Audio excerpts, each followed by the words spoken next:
Bonjour à tous, bienvenue sur Grand Lille TV en ce vendredi 25 mai. On commence cette nouvelle édition avec l'info de la métropole lilloise et aussi sa météo. La région n'en a pas fini avec les orages, mais les éclairs devraient nous épargner aujourd'hui. La nuit sera plutôt calme sur le département du Nord. Demain, la matinée sera couverte en métropole lilloise, mais la situation va s'améliorer peu à peu et laisser place à un après-midi chaud et ensoleillé. Les prévisions météo plus complètes, c'est après ce flash. Dans l'actualité, alors qu'Emmanuel Macron a prononcé son discours sur les banlieues cette semaine, la déception est de mise pour de nombreux élus du Nord. De Dunkerque à Maubeuge, en passant évidemment par la métropole lilloise, le Nord est l'un des départements les plus en difficulté avec ses banlieues, derrière évidemment la région parisienne. Dans son discours, le président de la République a annoncé vouloir changer de méthode vis-à-vis de ces banlieues, avec entre autres la nécessité d'un plan contre le banditisme et le trafic de drogue, mais aussi contre l'antisémitisme et le racisme. Autre annonce, 30 000 stages seraient débloqués pour les jeunes de quartier. Pour préparer au mieux ces nouvelles directives, Emmanuel Macron avait demandé à Jean-Louis Borloo de faire un rapport en amont sur les banlieues, c'était au mois de novembre. 19 propositions sont ensuite parvenues. Marc-Philippe Daubresse, ancien ministre délégué au logement et à la ville, revient sur le discours d'Emmanuel Macron au micro de Brieux-Gorgy. Nous avons eu du résultat. On nous dit, pourquoi il faut recommencer? Parce que 100 fois sur le métier, il faut remettre son ouvrage.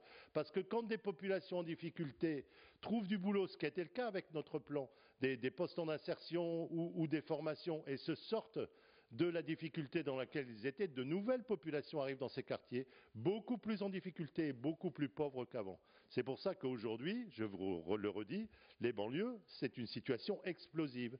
Et dans les 2-3 ans qui viennent, il va se produire des choses très graves, et dans le domaine de la politique de la ville, et dans le domaine de la politique du logement. Si on ne fait rien, M. Macron va le payer très cher. Créée en 2016, la start-up Permettez-moi de construire propose de réaliser les démarches administratives pour l'obtention du permis de construire à votre place. Face à la paperasse et aux règles cadastrales et d'urbanisme, certains peuvent très facilement se décourager dans leurs projets. Et cette start-up nordiste se charge de tout pour les besoins de la construction d'une extension, d'un abri de jardin, d'une pose de panneaux solaires ou même pour l'installation d'une clôture, voire d'un portail. Tout part d'un constat. D'après une étude de l'IFOP en 2014, 64% des Français trouvent ces démarches administratives trop lourdes et qu'elles seraient le premier frein à la réalisation d'un projet d'habitat. Après avoir grandi au sein d'un incubateur au siège Leroy Merlin de Leuzen, cette start-up est aujourd'hui basée à Euratechnologies. Elle compte 10 salariés. Aujourd'hui, elle peut se vanter d'avoir aidé 300 particuliers dans leur démarche d'obtention d'un permis de construire. Présentation de cette start-up au micro d'Idylle Gunay. Les pièces graphiques, les plans à constituer en 2D, en 3D, les documents administratifs type CERFA à remplir. On s'occupe de tout et on vous envoie votre dossier imprimé au bon nombre d'exemplaires. Vous recevez ça dans votre boîte aux lettres et vous n'avez plus qu'à déposer le dossier à la mairie. Donc au final, vous ne vous occupez de rien concernant ce sujet administratif. Sur les petits projets d'aménagement de combles, de fenêtres sur le toit, d'abris de jardin, on est sur quelques jours. Sur des plus gros projets de construction, de surélévation, d'extension de maison, on peut être entre 1 à 2 semaines, le temps d'avoir bien toutes les informations concernant la réglementation. On gère aussi les échanges avec la mairie et l'administration si besoin, de constituer le dossier et de vous le faire valider avant de vous l'envoyer. On passe au sport maintenant et on parle basket. En Pro B, le LMBC joue ce soir un quart de finale aller de play-off.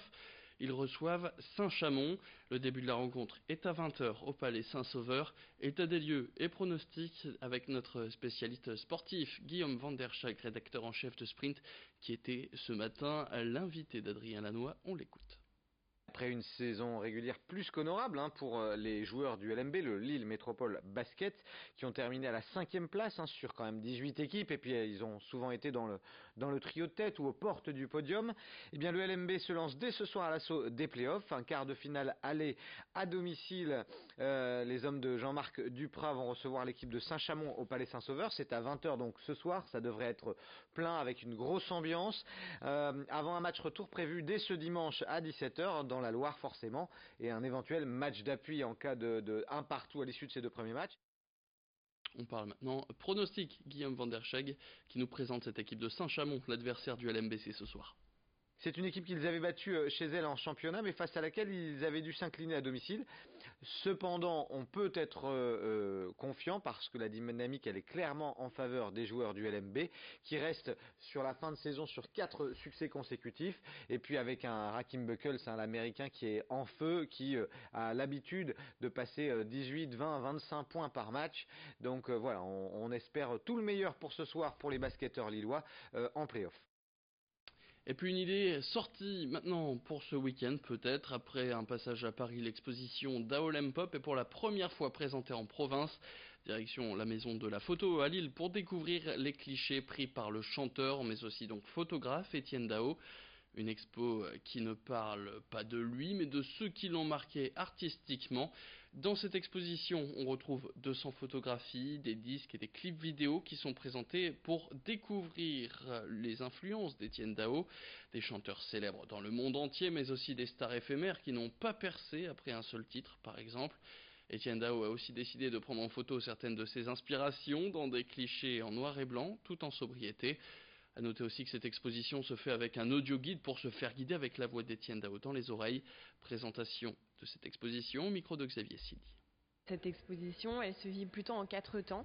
Donc là, tout autour de nous, on a des photos. C'est une sorte de frise chronologique et chaque photo sont commentées. Il y a aussi le Dao Lab. Donc le Dao Lab, c'est des photos qui ont été une trentaine de photos prises par Étienne Dao en personne. Vous pouvez trouver aussi un vidéodrome. Donc là en fait c'est un petit des clips vidéo qui ont inspiré Étienne Dao, ses clips préférés, il y en a aussi une trentaine. Et pour finir il y a le jukebox, donc là on se retrouve dans une petite salle avec 200 pochettes de 45 tours à écouter en intégralité qui ont aussi été sélectionnées par Étienne Dao. Donc ce sont des choix très personnels et subjectifs mais tout aussi intéressants à vivre. Et c'est la fin de cette édition. Merci à toutes et à tous de l'avoir suivi. Tout de suite sur Grand Lille TV, vous retrouvez comme d'habitude vos prévisions météo, le bon plan carburant et le retour de l'info. C'est tout à l'heure dans le prochain quart d'heure.